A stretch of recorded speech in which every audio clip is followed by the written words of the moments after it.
Name is Andrew Yang. He has been raising small dollar donations online. Campaign says they're going to hit that threshold. That would put him in the debate. All those other names up there. Here's a name we haven't heard too much about. Yep. Andrew Yang could be there with them this summer. You set that up beautifully, Steve Kornacki, national political correspondent, because guess who's going to join me in a minute? Andrew Yang. Andrew is an entrepreneur from New York. He's worked in the tech industry. His platform centers on something called Universal Basic Income, which he's rebranded as the Freedom Dividend.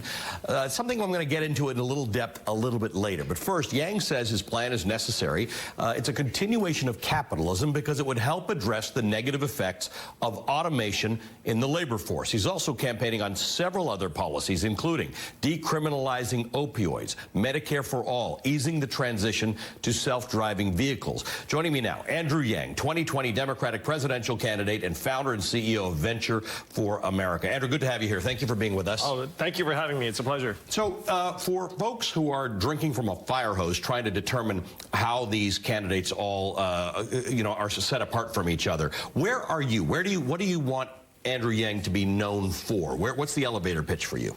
Well, to me, the job of the Democrats is to address the problems that got Donald Trump elected in 2016. And if you look at the voter district data, you see that one of the driving forces behind his victory was that we automated away 4 million manufacturing jobs in Michigan, Ohio, Pennsylvania, Wisconsin, Missouri, Iowa, all states that he won. And now my friends in Silicon Valley know that we're about to do the same thing to millions of retail workers, call center workers, fast food workers, truck drivers, and on through the economy. So we need to wake up to the fact that we're in the third inning of the greatest economic and technological transformation in the history of our country, what they were calling the fourth industrial revolution.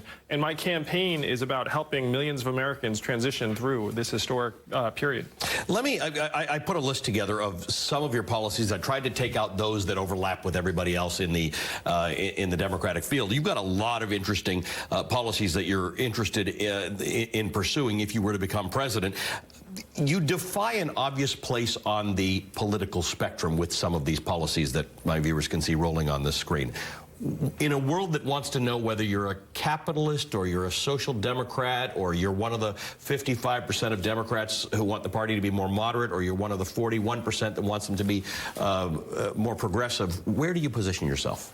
You know, I would categorize myself as a problem solver. I'm driven by facts and data.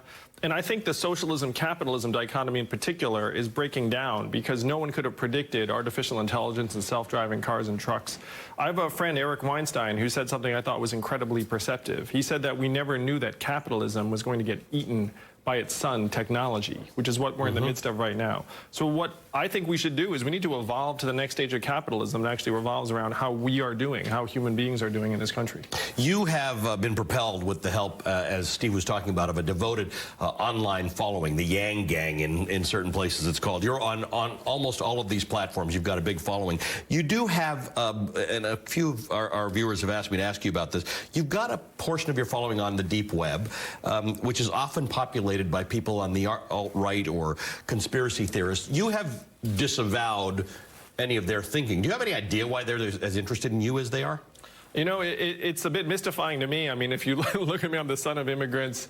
I'm running on a platform of humanity first. But as you said, I've disavowed anyone who has any sort of hateful or racist ideology, because that's the opposite of what I stand for. But you've got a lot of people. It feels populist, not that part. But your following on social media feels populist. It feels like people think that you are part of a movement or leading a movement that can gain attention and capture the attention of the American public. How you manage that in the Democratic nomination is going to be interesting. But if you were to become the Democratic nominee, what's your argument against Donald Trump? Well, what I would say, again, is that we need to solve the problems that got Donald Trump elected. And the best person to beat Donald Trump is someone who can peel off 10, 20, 30% of his voters, because I've met now hundreds, thousands of Trump voters who've said to me, I voted for Donald Trump and I'm going to vote for you. So I can get the progressives, I can get the Democrats, and I can get the independents, I can get conservatives. I can build a coalition that will beat Donald Trump in 2020. You have written a book called The War on Normal People, The Truth About America's Disappearing Jobs and Why Universal Basic Income is Our Future. Coming up next, I'm going to dig into the policy proposals that are getting the most attention. Andrew Yang's so-called Freedom Dividend. It's a form of universal basic income, $1,000 a month, no strings attached to every American over the age of 18. How's it going to work? I'm going to ask him after this break.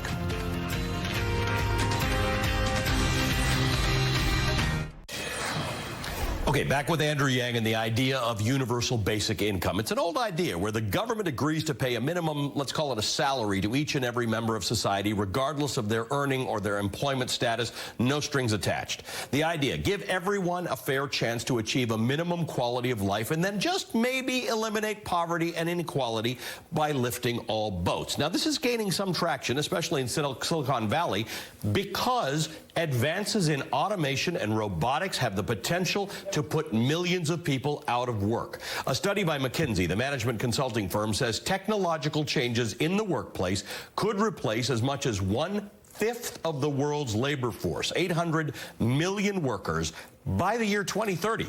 Proponents of a universal basic income say the system would ease the threat of poverty and homelessness because recipients wouldn't start from zero.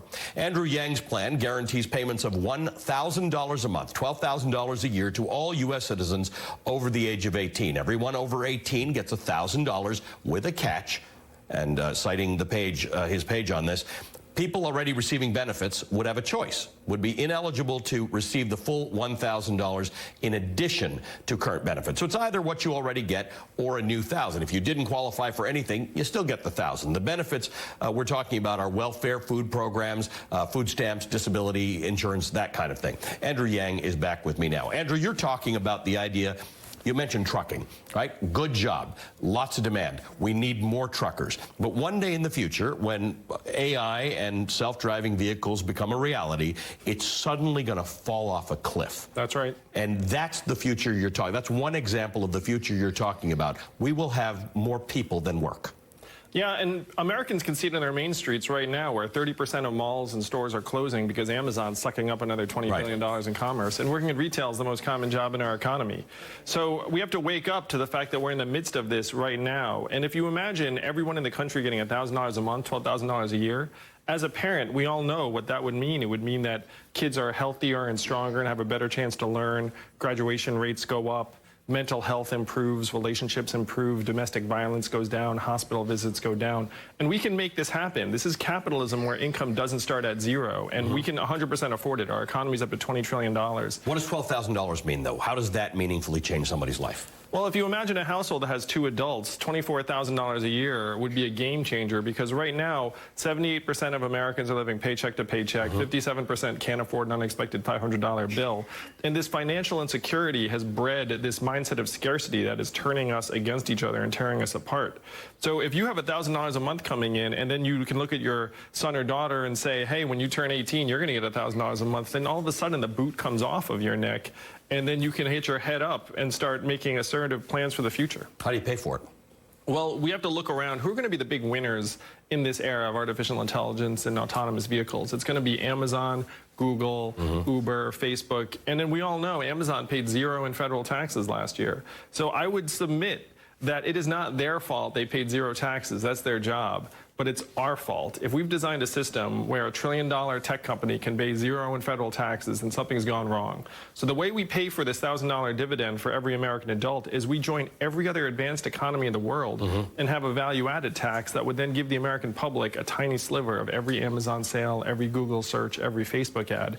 And because our economy is now so massive at $20 trillion, a value-added tax at even half the European level generates $800 billion in new revenue, which, combined with current spending, economic growth, and putting all this money into people's hands, cost savings on things like incarceration and homelessness services and emergency room health care, and then the value gains from having a stronger, healthier population would pay for $1,000. So it's not revenue neutral in the way that an anti-tax person would say it's revenue neutral. You're saying you will pay for it here and you will relieve federal and state funding on other levels, because if people have a basic minimum income, they will not be requiring other government spending in the same way. Yeah, you end up saving a lot of money. This is the trickle-up economy, from human beings and families and communities up. And as an entrepreneur and CEO, what we say all the time in our organizations is you have to invest in people. But then in the public sector, we have the opposite approach. We're like, oh, we can't invest in anyone. A prison guard in New Hampshire said to me a number of weeks ago, he said, we spend so much money on incarceration, we should pay people to stay out of jail. So we're trying to save money on the front end. We just end up spending even more money on the back end, but in much more destructive and punitive ways. You talked about emptying malls and stores in America. You've even got a proposal about revitalizing neighborhoods that have been blighted by the end of malls and big anchor tenants. Many of those same communities communities are communities where manufacturing workers were laid off because of technological advances or outsourcing. Many of those places are places where coal mining jobs have been lost, where the opioid epidemics have set in. You've got very specific policies about how you deal with suburban renewal and rural blight. Yeah, I do. And when I was in Iowa, I was meeting with the Democratic legislators in Des Moines. And then one of them said to me, they said, we've been searching for a way to help restore some kind of future for rural areas, and Iowa is predominantly rural. And they say that the freedom dividend is the most impactful thing that anyone's been suggesting, because you can see a lot of these rural areas are getting progressively depleted. A lot of suburban areas, the same thing. And the freedom dividend ends up revitalizing many of the Main Street economies by putting money into people's hands that they're going to spend locally. Andrew, thanks for joining us to have this conversation. Hopefully we'll be able to continue to have it because you've got so many policies we can't get it out in a short discussion like this. I will come back anytime, Ali. I really enjoyed the convo. Thanks for being here, sir. Andrew Yang, Democratic presidential candidate. Well, still